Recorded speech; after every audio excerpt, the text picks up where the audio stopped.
Good morning dear friends. आज के मनन के लिए पवित्र बाइबल से दूसरा कुरिन्थियों की पत्री अध्याय 6 उसके 1 और 2 वचन में लिखा है, परमेश्वर के सहकर्मी होकर हम तुमसे विनती करते हैं कि परमेश्वर की इस बड़ी दया का अद्भुत संदेश ना टालो, क्योंकि परमेश्वर कहता है बिल्कुल ठीक समय पर तुम्हारी पुकार मुझ तक पहुंची। जब स्वागत के द्वार खुले थे, मैंने उस दिन तुम्हारी सहायता की।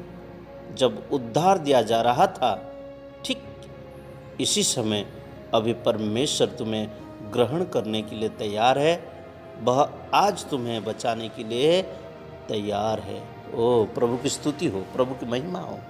मेरे परमेश्वर के श्रोताओं, जिस परमेश्वर के बारे में आज मैं आपको बोलने जा रहा हूँ, वो परमेश्वर आज भी इस महामारी महासंकट के समय में भी वो अपने समानता और स्वरूपता में बनाया हुआ इंसान को प्रभु बचाने के लिए हमेशा तैयार है, और वो बचाते हुए आ रहे हैं।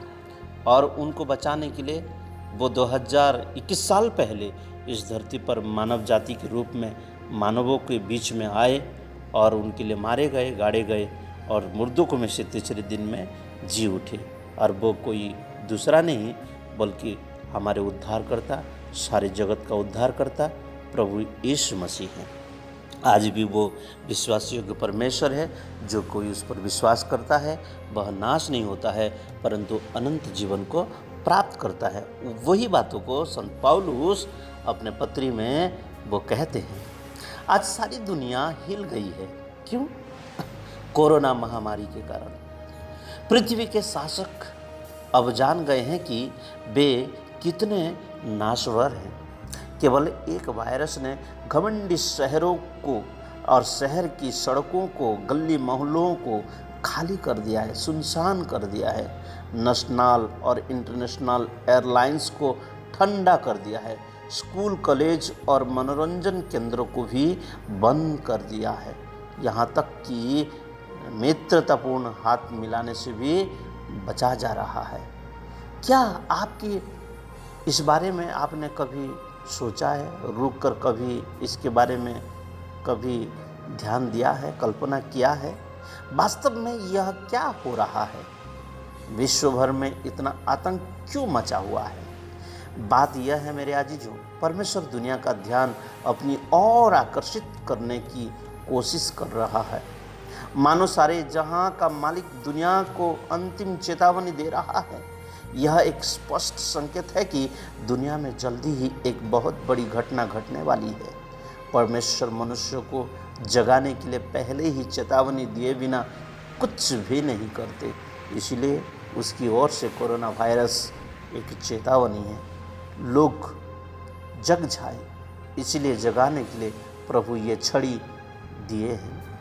तो वह जल्दी ही होने वाली घटना है, और प्रभु यीशु मसीह का आसमान से जल्दी ही होने वाला पुनरागमन हम देखने वाले हैं। और पहला थिस्सलुनीकियों की पत्री अध्याय 4 उसके 13 से 18, पहला कुरिन्थियों की पत्री अध्याय 15 उसके 51 से 55 वचन के अनुसार हम इस बात को भली भांति समझने वाले हैं। प्रभु यीशु मसीह के पुनरागमन के समय दुनिया के लोग तीन समूह में विभाजित किए जाएंगे।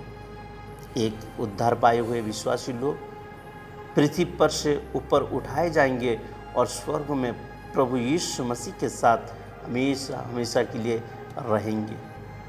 दूसरा, उद्धार ना पाए हुए अविश्वासी लोग पृथ्वी पर महासंकट का सामना करने के लिए रखे जाएंगे। तीसरा, उद्धार ना पाए हुए नामधराई ईसाई लोग भी पृथ्वी पर महासंकट का सामना करने के लिए रखे जाएंगे। अब इसके बारे में जरा सोचिए। सिर्फ एक वायरस सारी पृथ्वी को हिलाकर रख दिया है। बस एक वायरस, कोरोना वायरस, और व्यवसाय बंद हो गया है, और शहरों की सड़कें, गली मोहल्ले खाली हो गया है, सुनसान पड़ गया है। बस एक वायरस मेरे अजीजों, और देश के विदेश के नागरिकों को अपनी इच्छा अनुसार घूमना फिरना बंद हो गया है। बस एक वायरस ने तमाम राष्ट्रों महाराष्ट्रों पर बम के बिना दहशत फैला दी है। बस एक वायरस ने शिक्षणीय संस्थाएं और मनोरंजन केंद्रों को भी बंद कर दिया है। बस एक वायरस ने धार्मिक स्थलों को भी अगली सूचना मिलने तक बंद कर दिया है। बस एक वायरस पूरे विश्व का बाजार गिरा दिया है और अनेक राष्ट्रों महाराष्ट्रों को तेजी के साथ मंदी में प्रवेश कर रहे हैं। यदि एक साधारण विषाणु कोरोना वायरस ये सब कर सकता है तो कल्पना कीजिए मेरे आजीजों कि इस पृथ्वी पर क्या होगा जिस दिन राजाओं का राजा प्रभुओं का प्रभु यीशु मसीह अपने लोगों को संग ले जाने आकाश में लौट आएंगे। क्या होगा उस दिन, क्या होगा उस पल, उस घड़ी, उस मुहूर्त को थोड़ा जरा कल्पना कीजिए। ध्यान दे कि जब प्रभु यीशु मसीह आकाश में अचानक और गुप्त रूप से प्रकट होंगे अपने लोगों को अपने साथ ले जाने के लिए, तब सड़कों और रेल की पटरियां और समुद्र पर सबसे बड़ी संख्या में दुर्घटनाएं तथा टक्कर होंगी। यह बड़ी निराशा का दिन होगा। इस दिन मसीही लोग दुनिया से निकाल कर पृथ्वी के ऊपर उठाए जाएंगे और जो मसीही नहीं हैं वे महासंकट में ढकेले जाएंगे। इसलिए महासंकट से बचने के लिए प्रभु यीशु मसीह को अपना व्यक्तिगत उद्धारकर्ता के रूप में ग्रहण करने का समय आ गया है। मन फिराए और प्रभु यीशु मसीह को अपने उद्धारकर्ता के रूप में ग्रहण करें।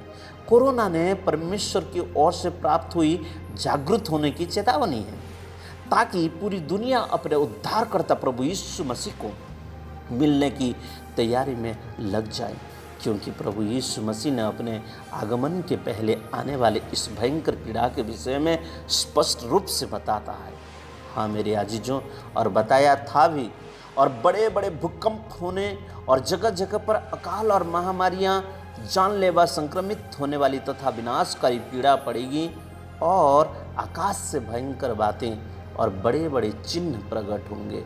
लूका रचित सुसमाचार अध्याय 21 उसकी 11 वचन में हम इस बात को भली भांति देख सकते हैं, पढ़ सकते हैं और लोगों को समझा भी सकते हैं। इसीलिए मेरे आजीजों, अपने पापों के लिए पश्चाताप करने हेतु इस क्षण का उपयोग करें, इस पल का उपयोग करें और बहुत देर हो जाने से पहले प्रभु यीशु मसीह को अपने प्रभु तथा उद्धारकर्ता के रूप में स्वीकार करें, क्योंकि परमेश्वर कहते हैं यदि मैं आकाश को ऐसा बंद करूं कि वर्षा ना हो या टिड्डियों को देश उजाड़ने की आज्ञा दूं या अपनी प्रजा में मेरी जानलेवा संक्रमित होने वाली तथा विनाशकारी पीड़ा फैलाऊं, तब यदि मेरी प्रजा के लोग जो मेरे कहलाते हैं दिन होकर प्रार्थना करें और मेरे दर्शन के खोजी होकर अपनी बुरी चाल से फिरे, तो मैं स्वर्ग में से सुनकर उनका पाप क्षमा करूंगा और उनके देश को ज्यों का त्यों कर दूंगा। ओ कितना अद्भुत परमेश्वर है हमारा परमेश्वर, जीवित परमेश्वर प्रभु यीशु मसीह का कोटि कोटि धन्यवाद हो।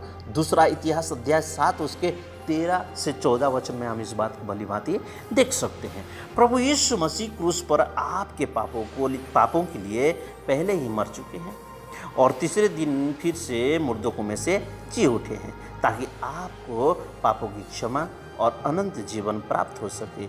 दया का द्वार जल्दी ही बंद होने वाला है, अनुग्रह का द्वार जल्दी ही बंद होने वाला है।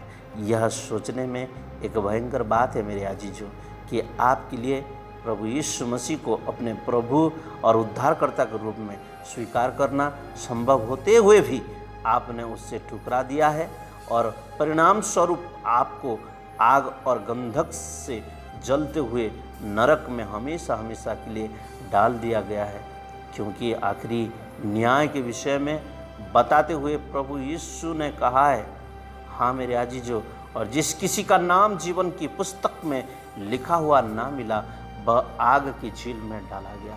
प्रकाशित वचन अध्याय 20 उसके 15 वचन में हम इस बात को देख सकते हैं। यदि आपने इससे सुना है और सुनिश्चित नहीं की है, आपका उद्धार हुआ नहीं है, तो आप अभी इस तरह से प्रार्थना कर सकते हैं मेरे अजीजों।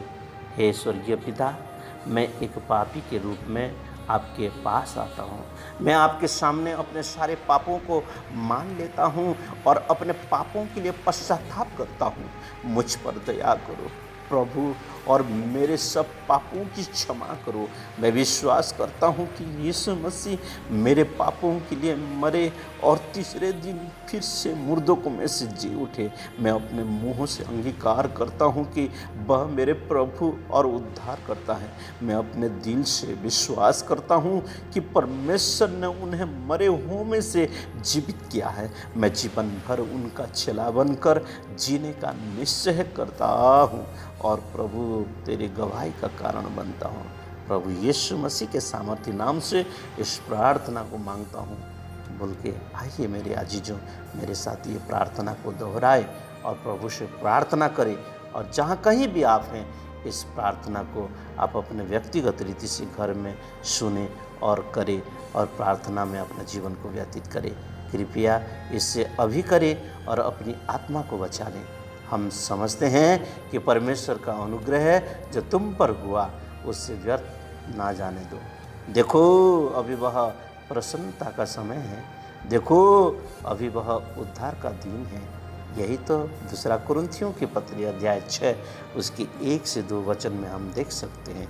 इसलिए मेरे अजीजों, कृपया यह मैसेज जैसे ही आप सुना है वैसे आप दूसरों को भी सुनाइए और एक आत्मा को नरक में जाने से बचाइए। धन्यवाद। प्रभु इस वचन के द्वारा हम सभी को बहुत आशीष दे। God bless you my dear friends, god bless you.